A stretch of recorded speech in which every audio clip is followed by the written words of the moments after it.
Today, I'm going to show you how to build a successful real estate wholesaling business that you can take from concept to fully operational within 30 days. Now, normally the biggest challenge that real estate investors have is that there's so many shiny objects. And normally it feels like you're chasing your tail trying to find these motivated sellers who want to sell their property at a discount. See, what I'm about to share with you guys is a system that I implemented just 30 days ago that took a business from scratch to making over $160,000 in 30 days. And the coolest part is I did this live for my community and we had so many other people that followed along and got similar results. So I know it works. So here are the only 3 things you need to do over the next 30 days to get similar results. So before we can hop into those 3 things, the first thing that I have to get you to understand is the process it takes to make a successful real estate wholesaling business. There's actually steps involved. And if you follow these steps, you should be able to systematically not just find ugly houses,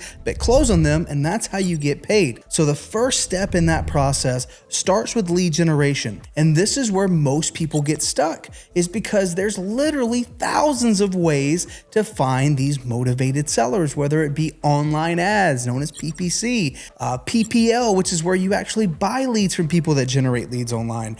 There's mailers, there's cold calling, and people try to reach out to foreclosures and probates and all these different things that would say, hey, maybe this person is motivated enough that wants to sell their home at a discount. The problem is this represents such a small amount of sellers in any given market, and this is the reason why so many people get lost. What I'm going to show you in this video, the way that we generate leads, we build our entire business on free leads, and we never have to worry about finding an ugly house again. This got us off the hamster wheel. So I'm not saying what I'm going to show you in this video is the only way to do real estate. Clearly it's not. It's just a way that we have found to be able to do a ton of deals without spending a ton of money to do so. But lead generation and figuring out this piece is the first most important thing, and you have to get this right. The next step in the process is deal negotiation. So being able to close deals on a consistent clip. So you got leads coming in, but if you're not getting contracts, you're not going to get paid. So if we can't negotiate them, it doesn't matter. And I'm going to be sharing with you a simple tip here in just a second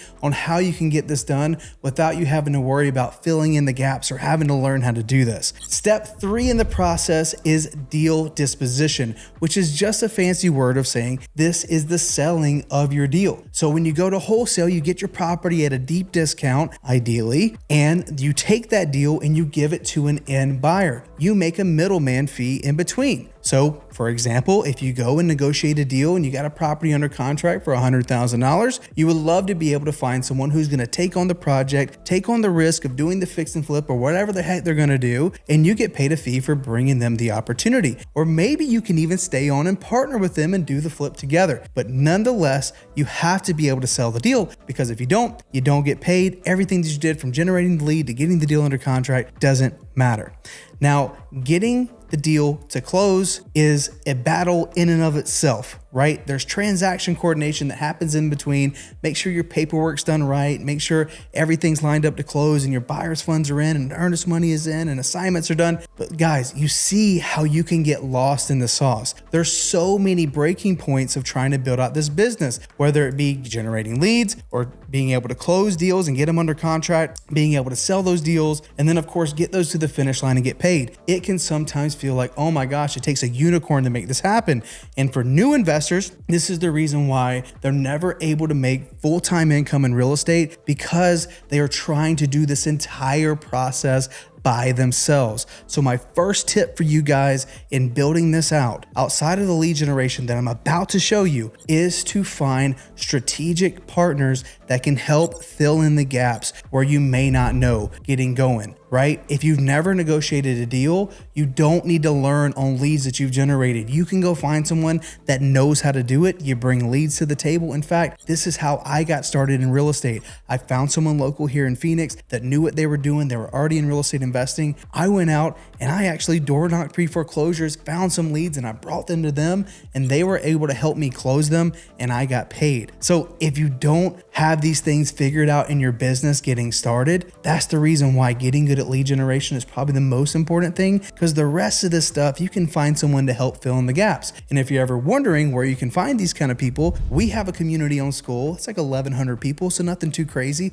but we have awesome people in there doing deals. It's completely free. The link's somewhere in the description, but let's hop into actual first step of building out this business to be successful within the next 30 days. So in any given market, the percentage of sellers that are looking to sell their home in any given time, 4% of them, okay, this is nationwide average. This data comes from an article posted by NAR just a year ago. They said 4% of sellers, when they go to sell their home, they sell them off market on a private sale. So the reason why I marked this box red is because this is where all the competition is. This is where everybody at your REI meetups, everybody in these Facebook groups, all the videos you see from all these gurus saying, let me find you motivated sellers, we're gonna find you the best leads. They're trying to find the 4% of homeowners that are looking to sell, they're gonna sell at a discount at any given time. It's where all the competition is. Think of multiple investors, everybody in your market fishing in the same pond where there's just not that many fish. That's why it's so hard to build a consistent business doing this.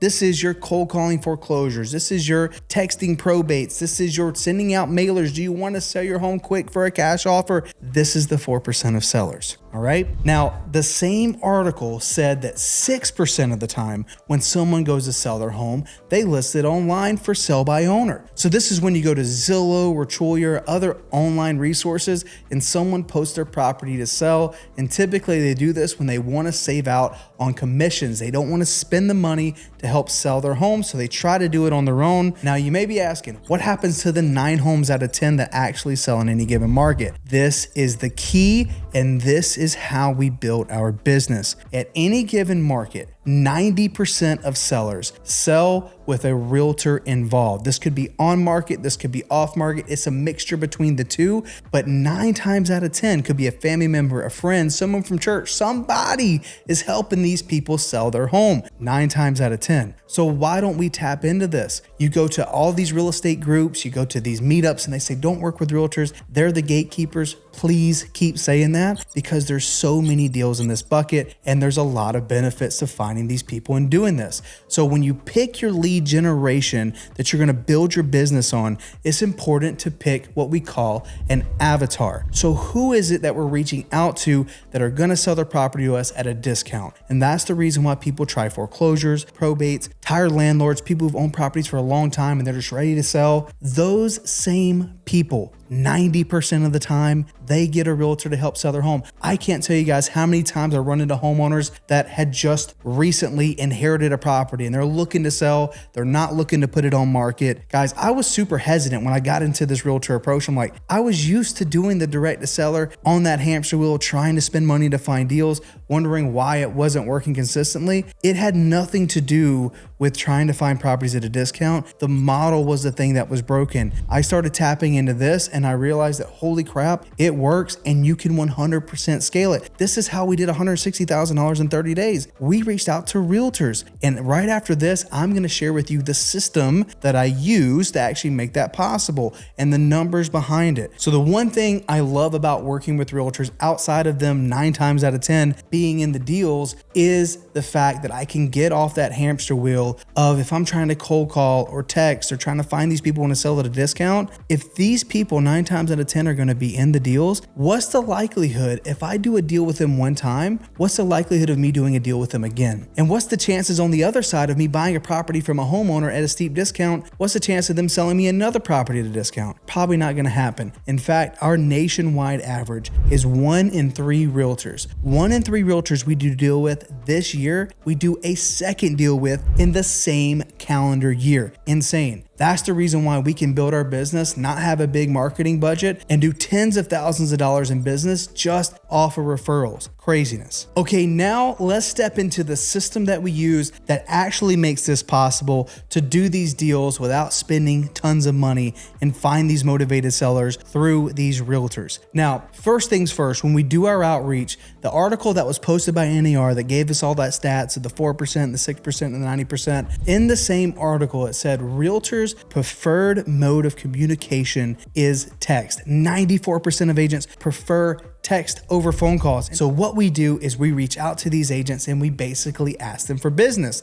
Now, when we do this, what's going to naturally happen is we reach out to people and plenty of them never answer a text. Cool. We put them on other follow-up sequences and we have a system that can put them in emails and do all these other cool things. But most importantly, the only thing that I am trying to do here is to put these folks into buckets. We have 3 buckets when it comes to working with agents. We have a tier 1 bucket, we have a tier 2 bucket, and we have a tier 3 bucket. Now, what the heck does these even mean? Tier 3 agent is someone that you reached out to, we sent them a message, and lo and behold, they didn't have anything for us to look at. They didn't have an ugly property. They didn't have something we can buy on seller finance. That is what we consider a tier 3. We ask them very nicely, is it okay if we check back in? And if they say sure, we put them into that bucket. Now, you need to have a system that will just automatically follow up with these people. About 4 months ago, I sent a text message to an agent here locally in Phoenix. She didn't have anything for us at the time, but the system kind of did its thing. It followed up, it checked in, and lo and behold, just a little over 3 weeks ago, she had a property for us. Her client inherited the deal, just like the probates. People would spend thousands of dollars trying to find this lead, guys, and they're gonna go get an agent first anyways. But she had a client that just inherited a property and they wanted $80,000. Now, the challenge with working with agents is there's always going to be someone else. She said, Matt, I'm sending this to you, and I sent this to one other person. And I said, don't lie to me. You sent this to 10 other people, but that's okay. Understanding the song and dance of having to work with agents and understanding that there is going to be competition, we have to move quick. So had a conversation with her. We're able to go back and forth rather quickly. We got the deal under contract, and the same day I sold that for a $30,000 assignment. Now, this is a tier 3 agent. This is someone who did not have anything for us. And for me, it's out of sight, out of mind. It's not today money, but it could be next week money. It could be next month money. And we build our business on relationships and we follow up with people and we have a system to do that. So that's what the tier 3 bucket's all about. And I can count on in my business right now, at least 2 deals a month from our tier 3 agents. Okay. Now, what is a tier 1 agent? Well, a tier 1 agent, very simply, is either someone I'm actively working to deal with or I've done a deal in the past. So inside of our system, we have a way that we follow up with these people, but this is our money bucket. So when that agent gave me an address, she became a tier 1 agent. So if I'm working to figure out where do I make my money today? Well, I got leads, I got people who gave me addresses. That's where I go make my money. Those are your tier 1 agents. And I'm gonna give you guys, after I finish this step, I'm gonna give you the KPIs that if you follow them to a T, you will do deals. If you don't follow them, you probably won't do deals. But I promise you, after trying this time and time and time again, with literally our group right now has a little over 100 people using this system, using this process that are doing deals. So it's not just my numbers, it's theirs too. If you follow it, I promise you, you hit those numbers, you will do deals. Now, what the heck are tier 2s? Well, tier 2s are everyone that gave you addresses that it didn't work out, right? So there's gonna be plenty of times where someone gives you an address and when you say, hey, do you have anything coming up that I could take a look at that needs some work? What they hear is, oh, this person has money. Maybe they'll make an offer on this property that I have on market that's been sitting and no one's offering on it. It's overpriced. Well, we can't buy those, right? But we let them know very nicely the reason why. For the people that fall out of tier 1, they become tier 2. And we have a system that follows up with those people just a little bit differently than someone who never gave us a deal in the first place. So that is the purpose of putting these people into buckets. So very simply, I don't have to go hunt for the next deal. I'm not on this hamster wheel of trying to find a next motivated seller. I have tier 1s, tier 2s, and tier 3s that just automatically get followed up on. I stand this pipeline up once. Oh my gosh, I can get deals every single month just by working these relationships. And guys, relationships don't cost you a thing, but you gotta be able to have a system if you're gonna get the most out of it. Okay, now let's go over the game plan to actually implement working with these realtors, using that system of putting them into buckets and turning your business into consistent deals in the next 30 days. So put very simply, these are what's called KPIs, which stand for key performance indicators. The numbers that if you follow them, you will do deals, and if you don't follow them, you probably won't. So I know if I am trying to get to the point, and typically that number for most people that I work with is 2 deals a month. 2 deals a month that you consistently close finally gives you that freedom. That means you're taking home somewhere in the neighborhood of $15,000 to $30,000 a month, and you're not really spending a ton of money to do that because the only cost that we incur doing doing this model is the cost of text. And inside of our system, we spend a half a penny a text, which is crazy cheap. So I know I budget about $120 to $150 a month to reach out to these people.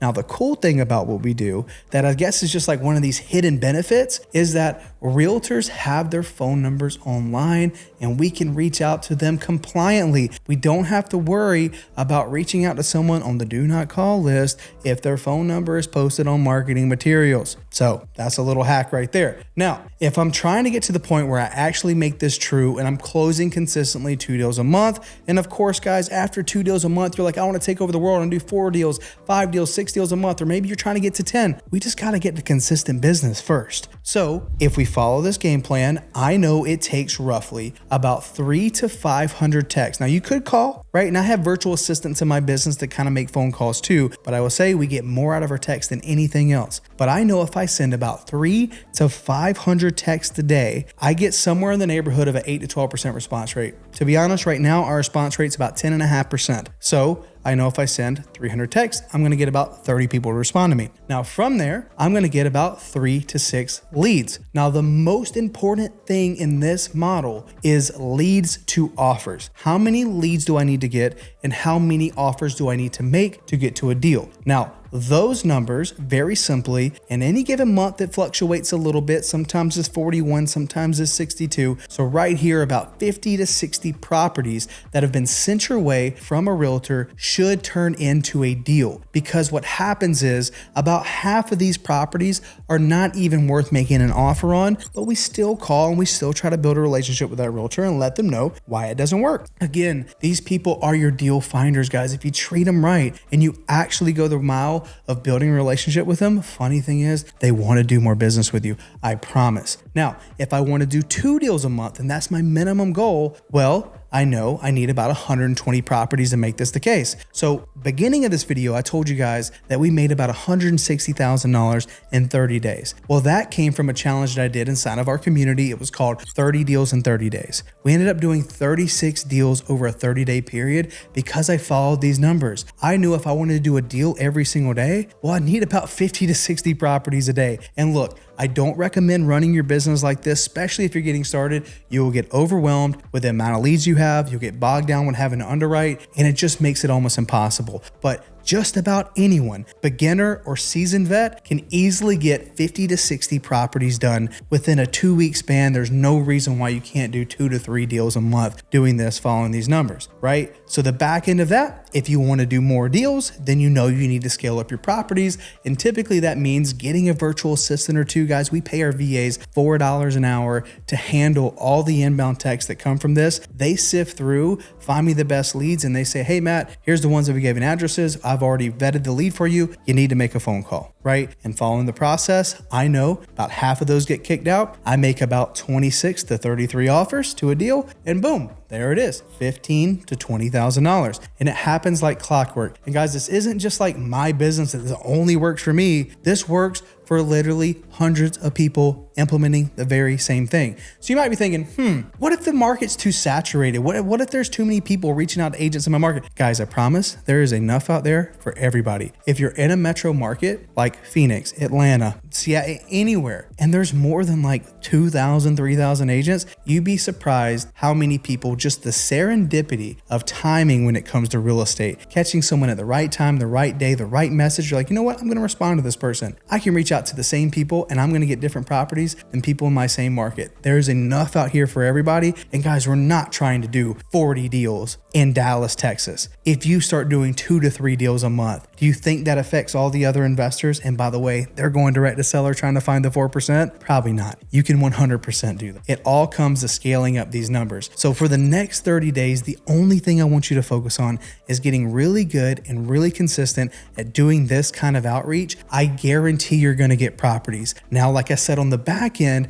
how the process works with deal negotiations, deal dispositions, go to our Skool community, guys. There is no catch. There is nothing I'm trying to sell you. Go in there and start doing deals with people in that community. I promise you're going to find a lot of awesome people that are doing the exact same thing and can help you out in your business. So put very simply, you start doing the outreach, you follow the process of categorizing these agents into buckets, and you're making your offers, you're getting your leads, you will do deals. If you value this video and you learned something new, I would love to hear from you in the comment section below what you're currently doing to find ugly houses and what do you think about reaching out to agents. All right, guys, I'll see you on the next video. Bye.